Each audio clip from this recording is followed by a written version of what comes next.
nugera ibwota amasimbi ukumva baganira ku ijambo ubukene byanga bikunda Afurika izagaruka inshuro nyinshi muri icyo kiganiro. Ni umugabane w'ubukungu ariko urangwa n'ubukene bukabije. Muri Afurika kwicira isazi mu jisho ni interuro idashobora kugira uwitangaza mu bahazi. Intambara, ibyorezo n'ibindi bibi bitagira ingano byose bihuzwa na Afurika. Gusa ariko ngo ntabapfira gushira kuko mu Banyafurika harimo ababashije kuguruka maze bamenye iyo bweze. Muri bo harimo n'abakinnyi b'umupira w'amaguru bavukiye mu miryango iri muri cya cyobo cy'ubutindi ariko ubu bakaba barahinduriwe amateka na ruhago. Muri iki kiganiro tugiye kugaruka ku 10 muri bo babaye ibihangange nyamara iwabo bari iciro ry'imigani.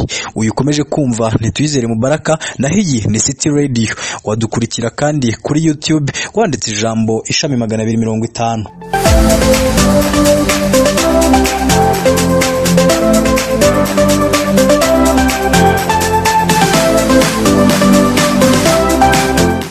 Reka mbere mu nsisiro za Abidjan, aha ni muri Côte d'Ivoire. Aha niho havukiye Yaya Touré n'umuvandimwe we Kolo Touré. Aba bagabo bombi bamenyekanye cyane mu makipe nka FC Barcelone, Manchester City, Arsenal n'ayandi. Yaya Touré yavuze ko umuryango wabo wari uri mu bukene ubwo yakuraga ku buryo atashoboraga kubona inkweto zo kwambara. Yaya Touré yavuze ko bari bafite ibibazo byinshi mu rugo ku buryo umwana washoboraga guhingutsa ko akeneye inkweto ise yashoboraga guhita mwica. Aba bavandimwe bombi baje kubona amahirwe yo kujya mu ishuri ry'umupira w'amaguru rya Sec Mimosa maze nabo ntibayapfusha ubusa kugeza bisanze mu makipe akomeye i Burayi. Yaya Touré ubu afite umutungo ubarirwa muri miliyoni 70 z'amadolari y'Amerika, naho Kolo Touré we abarirwa umutungo wa miliyoni 10 z'amadolari y'Amerika. Reka mve mu murwa mukuru wa Côte d'Ivoire nerekeze mu cyaro cya Bambali, aha ni muri Senegal. Muri aka gace niho havukiye nomero 10 wa Liverpool, uyu ni Sadio Mane.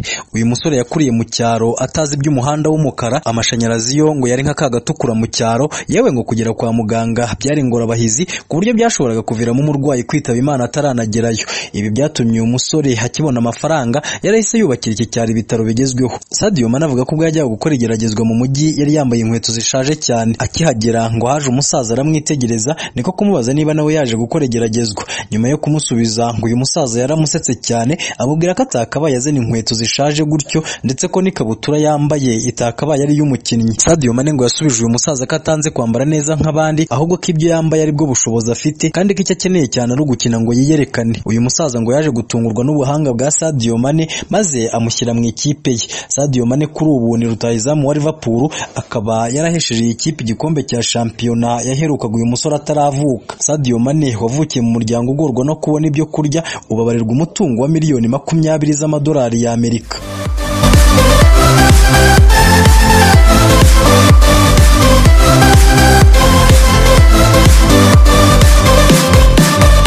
Reka noneho nyarukire muri Nigeria, aha ndahasanga umwe mu bakinnyi beza uyu mugabane wirabura wagize. Uyu ni JJ Okocha. Uyu mugabo ngo burya yakuze iwabo batunzwe no gucuruza imbuto z'amaronji. Ibi ngo byatumaga kubona ibyo kurya bihagije muri uyu muryango bibingora bahizi. JJ Okocha agize imyaka 17 y'amavuko yatumiwe na mukuru we wari waragize amahirwe yo kwerekeza mu gihugu cy'Ubudage, maze uyu musore yerekeza ku mugabane w'Uburayi.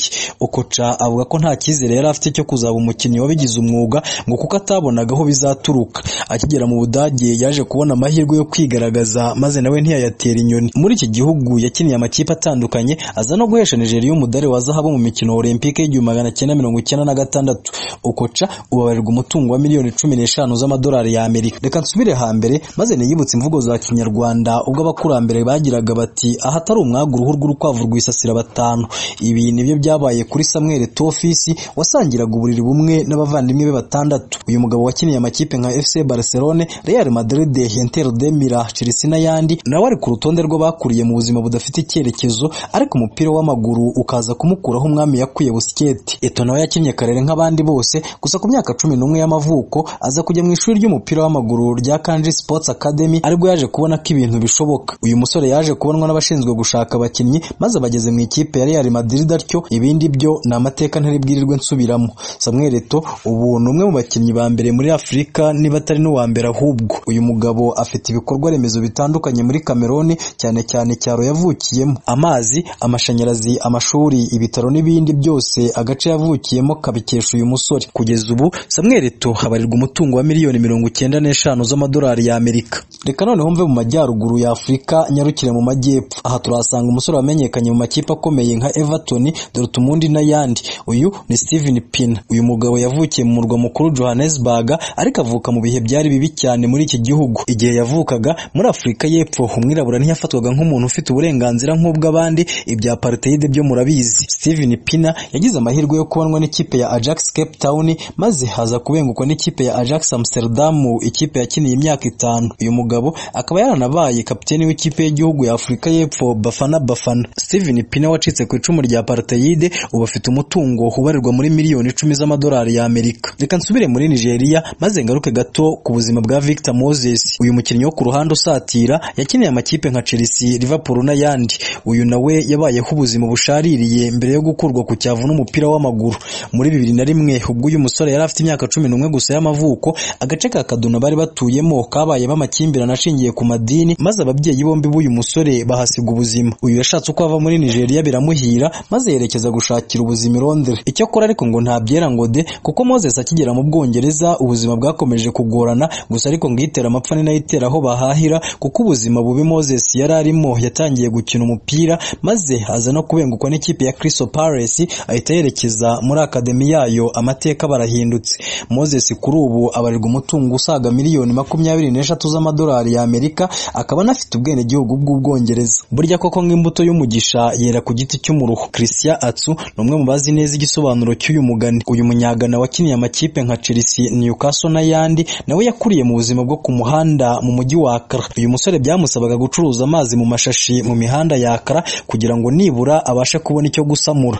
Uko yacuruzaga amazi ni nako yateraga agapira, maze kaza kumubera urupapuro rw'inzira rwerekeza ku mugabane w'Uburayi. Uyu musore ubikitwa ubukene kibarizwa ku rupapuro rw'inyuma mu gitabo cy'amateka ye, kuko ubu habarirwa umutungo ungana n'akayabo ka miliyoni 12 z'amadolari ya Amerika. Ngabo rero bamwe mu bakinnyi bakuriye mu miryango y'abamirabusa, gusa ariko kubera umupira w'amaguru ubu bakaba babarirwa mu buzukuru ba Mirenge ku Ntenyo. Reka nanjye ngushimire kuba uhitamo City Radio na City Sport. Iki cyegeranyo wakongera kucyumva kuri YouTube wanditse ijambo ishami 250.